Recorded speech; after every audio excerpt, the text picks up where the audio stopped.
Now, I want to get busy on the first couple of subjects for today. Everybody that's okay, say I'm okay. Here's the first subject that I've found so interesting. I want to share it with you. Then I want to talk about personal development, the subject that I started listening to age 25 that revolutionized my whole life, from my mentor, Mr. Earl Schoaf. Here's an interesting subject. Just jot it down now. It's called Enlightened Self-Interest. Enlightened self-interest. It's a fascinating study to study the idea of self-interest. But just make this note, all of us, have self-interest. The key is for it to be enlightened so that everybody wins and no one loses. Our first interest is to survive. What does it take to survive? Our second interest is to succeed. What does it take to succeed? What does it take for me personally to survive and to succeed? Can I legitimately be interested enough in the things that help me both succeed and survive? And here's what I discovered. The answer is yes.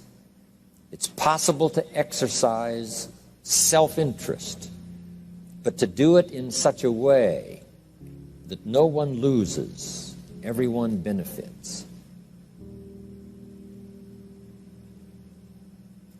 Key phrase: life was not designed to give us what we need. Life was designed to give us what we deserve.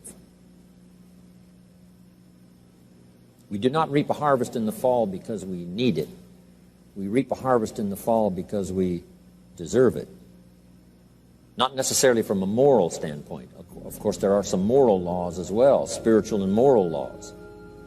But just the basic laws that simply say if you wish to reap, you must plant. So jot this down. Reaping is reserved for the planters. And the reason they reap is because they deserve it. They're the planters. They deserve to reap. Interesting Bible phrase that says, if you keep knocking, you'll find open doors. Good phrase to jot down. If you keep knocking, you'll find open doors. Doors of opportunity. Doors of a chance to meet someone. Doors open for association. Doors open to find someone special. Doors open to find a unique business colleague. If you keep knocking, the phrase says, doors of opportunity are open to those who continually knock. So we don't find open doors of opportunity because we need them. We find them because we deserve them. Only those who knock deserve to find an open door. But the promise is, if you continually knock, you'll find doors of opportunity. It says, if you search, you will find. So make the note, it's good. Finding is reserved for the searchers because they deserve it. Now, at first they may have needed it, but they now know that just needing it is not sufficient. But if they need it, now they must qualify for it. The reason why you're going to be blessed with good ideas this weekend is because you've come searching. You've gotten on an airplane to come searching. Got in your automobile to come searching. You got here searching. Now you're ready to receive.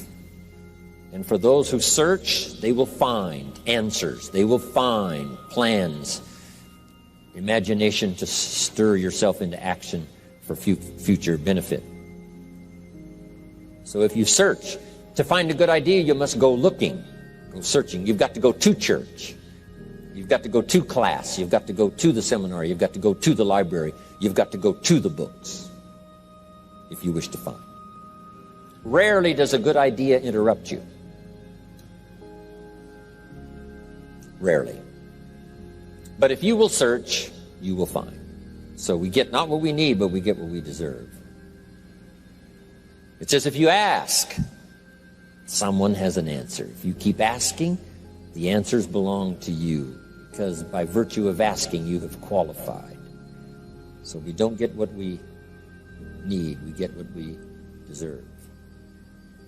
The mother on welfare should be taught in some small manner that hopefully she can begin deserving the welfare check. Not getting it because she needs it, but now starting to get it because she deserves it. If the welfare worker says to Mary, Mary, I brought a bucket of paint and a paintbrush, and the next time I come, if the door is painted and the fence here in front is painted, I give you the check for $450. Not that painting the door and painting the fence is worth $450. It's not worth that much, but it is the beginning of the process. So make that note. I want to begin the process of deserving. What would that be? What process should I begin engaging in to deserve good health, to deserve a good relationship, to deserve prosperity, to deserve an enterprise, to deserve the opportunity to build a city? What must I do to begin the process of deserving? So now the welfare worker comes back and the door is painted and the fence is painted, and now Mary gets the $450 to help take care of her children, not because she needs it, but because she's beginning to deserve it. Then the welfare worker thinks of some other project. She said, Mary, if these weeds are gone and this little garden is cultivated, when I come back, now that the door is painted and the fence is painted, if the weeds are gone and this little garden is cultivated, you get the $450. And step by step, a new life is emerging, learning the process of deserving it, not just needing. We teach our children at home, right? Child says, I need $10. So that language doesn't work here. There's plenty of money here, and the vaults are full. But to say I need $10 is not how you open the vault. So the child says what? Wow, how can I get that $10 that I need? So here's what they learn to say. How could I earn $10? Now the vault opens up. Now the money starts to flow. How could I earn $10? What could I do to earn the money? Not to get the money because you need it. Maybe you need the money. That's, all of us have needs. But here the key is to figure out how to open the vault, how to open the bank, how to open this unbelievable flow of resources to come our way. And here's the key: to deserve it, not to need it. You can't walk out to the field and say to the field, I need a crop. Here's what the field says. Here's what the ground says. Who is this clown that brings me his need but brings me no seed? So jot that down. Take your seed to the marketplace, not your need. Don't disclose your need to the marketplace, only your willingness. We'll talk about that a little later today. Because the marketplace is not interested in your need, but they are interested in your seed. They're interested in your willingness to work. They're interested in your disciplines. They're interested in your eagerness. They're interested in your vitality and your work ethic. That's what the marketplace is interested in. Not your need, but your seed. Okay. We get what we deserve. Old Testament God says, if you'll move toward me, I'll move toward you. See, that's how you get those occasions to meet God. You must make the move. God could say, you don't move, I don't move. You say, well, that's arbitrary. Well, when you're God, you can make it that way.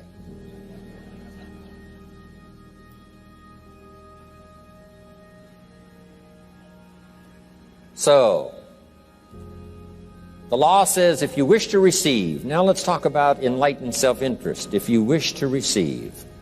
And we would call the wish to receive self-interest. But if it's enlightened self-interest, here's what it says. I understand that in order to receive, I must give. Receiving is reserved for those who give. Receiving is not reserved for those who need it. It's reserved for those who deserve it. We deserve the receiving by giving. In fact, there's an extraordinary phrase in this little context, and here's what it says. It's better to give than it is to receive. Now, the uneducated person would find that difficult to ponder. Why would it be better to give than it is to receive? So let me give you one of the better phrases for the day. Here it is. Giving starts the receiving process. So of course it's better to give than it is to receive. How much receiving do you wish? You must start the giving process. For me to receive my additional fortunes for the future, not necessarily for the money, because I don't need the money. I take the money, but I don't need the money. But here's what I do need: for someone to say a year from now, 5 years from now, Mr. Rohn, that seminar helped to change my life. And for whatever reason, I was brought here to this place for this time. And later someone says that. See, to receive that kind of thanks, it's unbelievable. Here's what you cannot buy: that kind of thanks. You can't buy it with money. You have to earn it.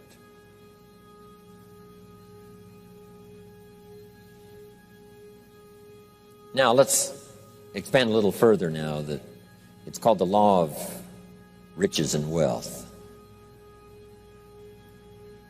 In our own self-interest, if we wish to be rich and wealthy and prosperous and healthy and all the valuable things we can think of for the human experience, how could we get there? It's understanding the law of enlightened self-interest and the law of deserving.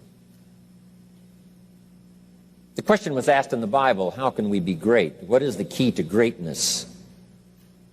Great wealth, great return, great accolades, trophies to put on the mantle above the fireplace. How can we get great respect, great riches, great abundance for ourselves? How can we get that? And the answer was given, and here was the answer: find a way to serve. Find a way to serve the many. So I paraphrase it to read this: service to many leads to greatness. Service to many leads to greatness. Someone says, well, about the best I can do is take care of myself. That's okay. Self-care, has its own reward, but it's very limited. Somebody says, I can't be worried about other people's problems. I got enough problems of my own. That's okay. Self-defense is okay. Self-preservation is okay, but it has a very limited reward. If you wish to change that into abundance and prosperity and uniqueness, then here's what you must do: help solve other people's problems. Help find answers for someone else, not just for yourself, but for someone else. And in that kind of service, you now begin the process of greatness.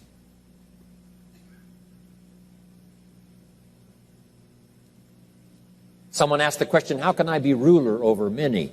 How could I manage a lot of people? How could I be the leader of a vast movement or enterprise?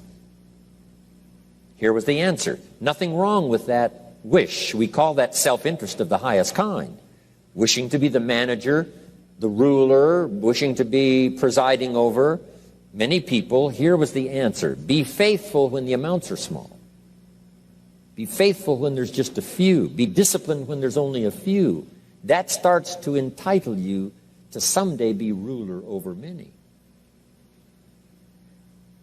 You say, well, if I had a big organization, I'd really run it with a strong hand and I'd be a fabulous leader. But I've only got a few and I don't know where they are. See, that's not going to work. If you wish to preside over riches, you must start when the amounts are small.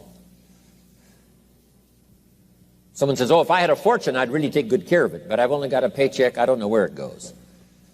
See, not knowing where it goes disqualifies you now for presiding over the fortune. We've all heard that, right? I don't know where it all goes. Did you ever hear that expression? Oh, we'd love to have you run the company. You don't know where it all goes. Somebody says, it just gets away from me. Oh, we'd love to have you run the world, right? It just gets away from you. Somebody says, it's only pennies and it's only a few. Here's where you begin to qualify for abundance and riches and greatness and respect, is to be disciplined when the amounts are small. Someone finds it unique, right, that this many people would come and hear what I've got to say for a whole weekend, but this is not where I started. I started with just a few, but I was so on fire with the few, trying to translate for them in my awkward ways back then what had happened to me. My life got changed, my income got changed, my health got changed, everything got changed for the better. And now I've lived the most extraordinary life. But it started with my passion for just a few, to translate for just the few. Someone says, well, there's just a few here. You know, does this meeting matter when there's only a few? And the answer is yes. Jot this down. You never know who's in the audience, whether it's a few or 1,000 or whatever. But you got to be faithful when there's just a few. Tell your story when there's just a few. Be just as passionate about ideas that can change someone's life when there's just a few. Now you begin. You're not fully qualified, but you begin the qualification to someday speak to many. Someday preside over a vast crowd. Someday be the manager or the leader of millions. It starts in those early days. To deserve it,